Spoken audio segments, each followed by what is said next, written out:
how did it originally start, Jay Stu, with the LeBron and he wouldn't have been the same guy had he not gone to Miami? I think that he was asked at Miami earlier this week.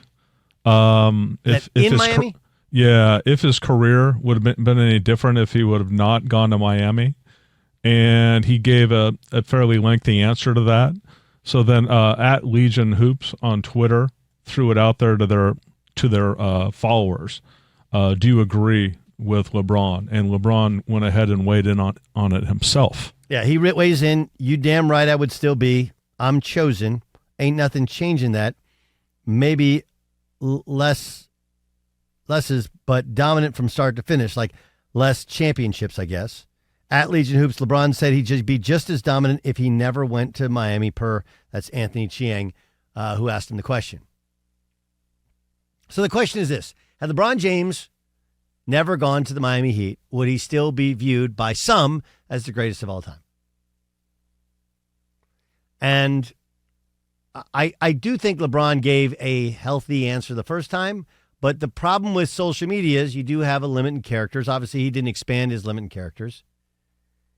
And I don't know what he's supposed to say, but this one does feel super petty.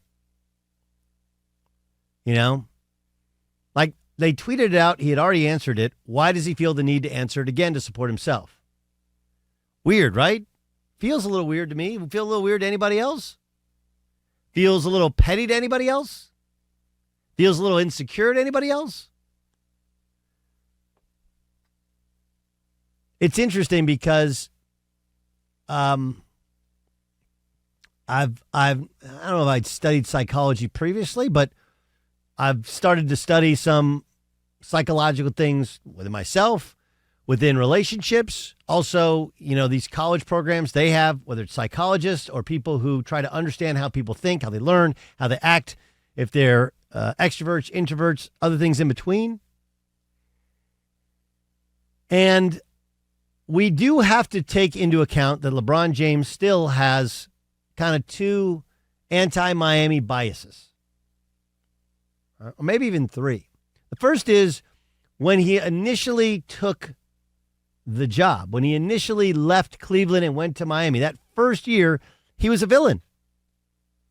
Maybe not to the level of Kevin Durant sort of villain when Kevin left Oklahoma City and went to the Golden State Warriors, and he's never been able to escape the fact that he left a team that lost to the Warriors only to play for the Warriors, and he played for a team that won 73 games, which it felt like an unfair advantage, and it was. When he was healthy, they won championships. When he wasn't, they didn't, but they still got to 3 straight NBA Finals. But if you remember back to when LeBron made that move, and I do because I think all three of us were on radio at the time. Matter of fact, Jay Stu and I worked together on Jim Rome's TV show as I was filling in for Jim Rome that day. And I remember making fun of Miami's quarter-full sports bar that was celebrating the fact that LeBron James was coming to town. Like, hey, he's going from his hometown to the worst sports town in America. I also think that those of us who lived it understand we didn't fault him necessarily, or I didn't, for leaving for Miami.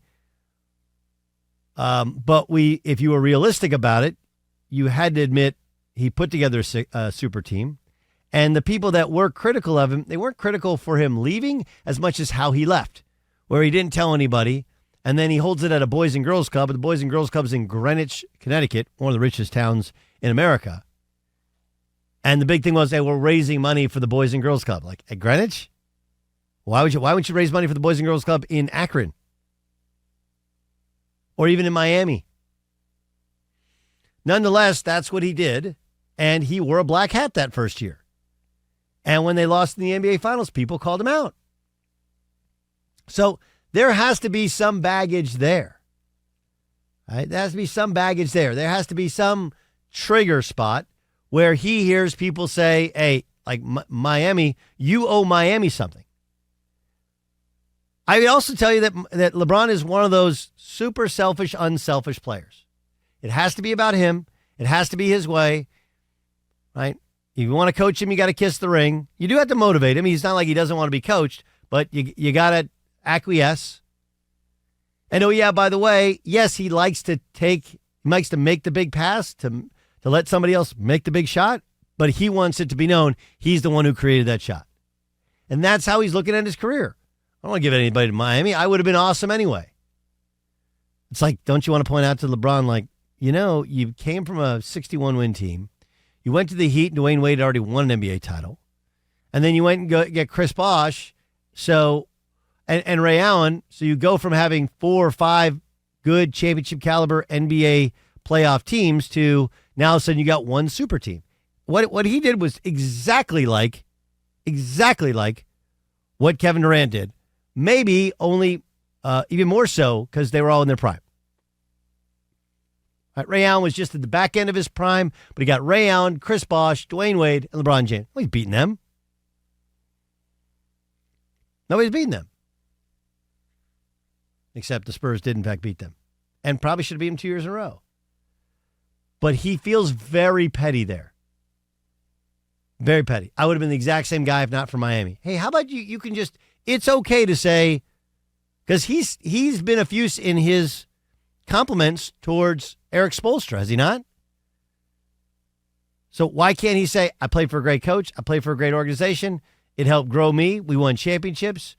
I'm sure I see a world where had I stayed longer, we'd win more championships, but I went back home and won one for the Cleveland Cavaliers, and I won one with the Lakers. Maybe the easy way is I'd like to think I'd be the same, but I don't know.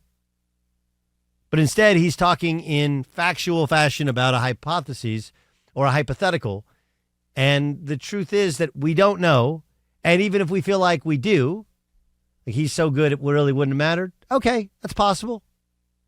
Legitimately possible. It's also possible that it wouldn't have worked out that way. And LeBron not giving any sort of credit just seems small, just seems petty, just seems very, very insecure. Jay Stu? The thing that I find most amusing about this entire story is that LeBron James quote tweeted, I don't know Legion Hoops. I don't know how they rank among all the basketball blogs or social media sites, but good for them, by the way, that he got a quote tweet from LeBron James. But the fact that he found the question and then he felt the need to weigh in on it, like his legacy is for people like us to debate. He feels the need to weigh in on his own legacy at 21 years into an NBA career. I mean, I guess that defines what you're saying about pettiness. Like what he's attempting to tell us what we should think about his career. It's funny. Yeah. No, I mean, he's done this before, but no one calls him on his bull, right? He's the one who said, I knew when I was the greatest player of all time. Like, that's not really how it works. But he gave himself a nickname. He gave himself the crown of the greatest player ever. And now he wants to tell us how we should remember his career. And I do think it works for a lot of people. I do think you can do the Jedi mind trick. But it's a hypothetical because we actually don't know. There's no way of knowing. It's the same question you ask, like, well, what would have happened if Arvydas Sabonis never hurt his Achilles when he was in Russia? What would happen if Bill Walton didn't have the fused ankle after when he was playing with the Clippers and all those foot problems? Well, what would have happened if Michael Jordan didn't break his foot his second year in the NBA? What would have happened if Larry Bird didn't have a bad back? What would have happened if Len Bias didn't die? Would Len Bias have saved the Celtics from aging out, right? And then reinvigorated Larry Bird? Like, what would have happened? What would have happened if Kobe Bryant was traded to the Chicago Bulls when he asked to be traded? What would have happened if Steph Curry was traded for Andrew Bogut when the Warriors said, hey, you can take one of two players. One is Steph Curry. And they took the other. What happened? And the only answer you give is, I don't know, but I kind of think that I've shown that I can kind of figure it out no matter who the coach is, what the system is, who the surrounding cast is. Like, I got a pretty good level of confidence in myself. Instead, saying, nope, be absolutely the same. It just comes across as arrogant, and maybe arrogance is hiding a little insecurity and pettiness.